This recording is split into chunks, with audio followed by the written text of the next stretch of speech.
Mister Arnold جو فلسفے کا استاد تھا علامہ اقبال علیہ رحمہ کا، اس نے ایک کتاب لکھی تھی پریچنگ آف اسلام. تو اس کے اندر اس نے لکھا کہ اسلام پوری دنیا کے اوپر کس طرح پھیل گیا.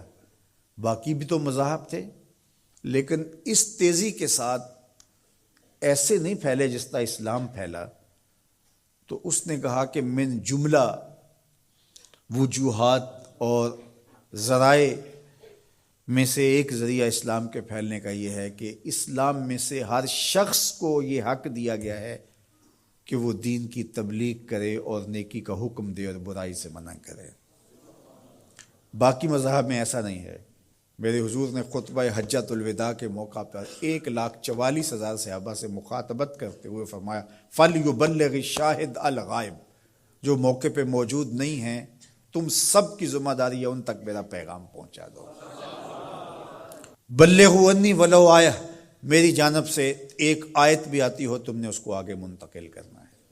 مومن ایک معاشرتی فرد ہے جو صرف اپنے آپ کو ہی نہیں بچاتا، دوسروں کو بھی بچاتا ہے، دوسروں کی بہتری کا ضامن ہوتا ہے. من رعا منکم منکرا فلیغیرہ بیدہ فإن لم یستطع فبلسانہ فإن لم یستطع فبقلبہ وذلک اضعف الایمان. فرمایا تم میں سے اگر کوئی شخص برائی ہوتے دیکھے تو ہاتھ سے منع کرے، اور اگر ہاتھ سے منع نہیں کر سکتا تو زبان سے روکے، اگر زبان سے بھی نہیں روک سکتا تو دل سے برا جانے. وذالک اضعف الایمان، اور یہ کمزور ترین ایمان کی علامت ہے کہ وہ دل سے برا جانے. اسے کم از کم زبان سے منع کرنا چاہیے. کوشش تو ہو کہ ہاتھ سے منع کرے، لیکن آج کل وہ کہتے ہیں جی اب کسی کو کہنے کا زمانہ نہیں رہا. کسی حد تک یہ بات سمجھ میں آتی بھی ہے کہ آج کسی کو اگر کہیں تو وہ الٹا ناراض ہو جاتا ہے، بلکہ کسی کی اولاد کو کوئی تربیتی بات کہیں تو والدین آگے کہتے ہیں کہ تمہیں کس نے حق دیا ہے. تو یہ بات اپنی جگہ پہ، لیکن کیا ہم اس سے کسی کو کہنا چھوڑ دیں گے؟ طریقہ کار خوبصورت ایسا رکھیں کہ جو حالات کا متقاضی ہو کہنا نہ چھوڑے. بعض کہتے ہیں کہ جی سانو کی لگے اپنے گھر میں کوئی چھاج بجائے یا چلنے. یہ دور نہیں رہا، زمانہ نہیں رہا کسی کو کہنے کا. اگر اس فلسفے کو تسلیم کر لیا جائے اور یہ طے کر لیا جائے کہ ٹھیک ہے، تو پھر برائی سے منع کون کرے گا اور نیکی کا حکم کون دے گا؟ جبکہ اس امت کی ذمہ داریوں میں یہ شامل ہے کنتم خیر امت اخرجت للناس تامرون بالمعروف وتنہون عن المنکر. تم بہتر امت ہو. کیوں؟ اس لیے کہ تم لوگوں کو نیکی کا حکم دیتے ہو، برائی سے منع کرتے ہو.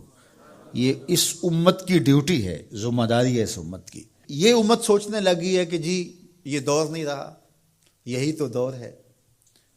جب شر پھیل گئی ہو، جب برائی فروغ پا رہی ہو، تو اب تو ضرورت اور زیادہ بڑھ گئی ہے. جتنا اندھیرا گہرا ہو جائے اتنے ہی تو چراغوں کی ضرورت ہوتی ہے. اور ہم یہ فلسفہ تراش کے اپنے نفس کو مطمئن کر لیا کہ یہ دور نہیں رہا کسی کو کہنے کا. حضور نے مثال بیان فرمائی کہ کشتی میں سارے لوگ قابض ہو کے اپنی جگہ کو طے کر کے بیٹھ جاتے ہیں اور سفر شروع ہو جاتا ہے، اور ایک شخص اپنے ہی حصے کی جگہ میں سوراخ کرنا شروع کر دیتا ہے، اور باقی اگر اس کا ہاتھ نہیں پکڑتے، اس کو روکتے نہیں ہیں اور کہتے ہیں ٹھیک ہے وہ اپنی جگہ پہ کر رہا ہے، اپنے گھر چھاج بجائے چلنی ہمیں کیا لگے.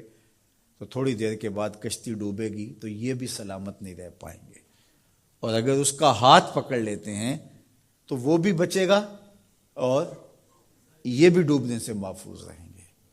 جب برائی پنپتی ہے، برائی کی نشو و نما ہوتی ہے، تو کیا وہ چنگاریاں ہمارے گھروں کو خاکستر نہیں کرتی ہیں؟ معاشرہ تباہ ہوتا ہے تو ہم اپنی اولادوں کو پھر کس طرح بچا پائیں گے؟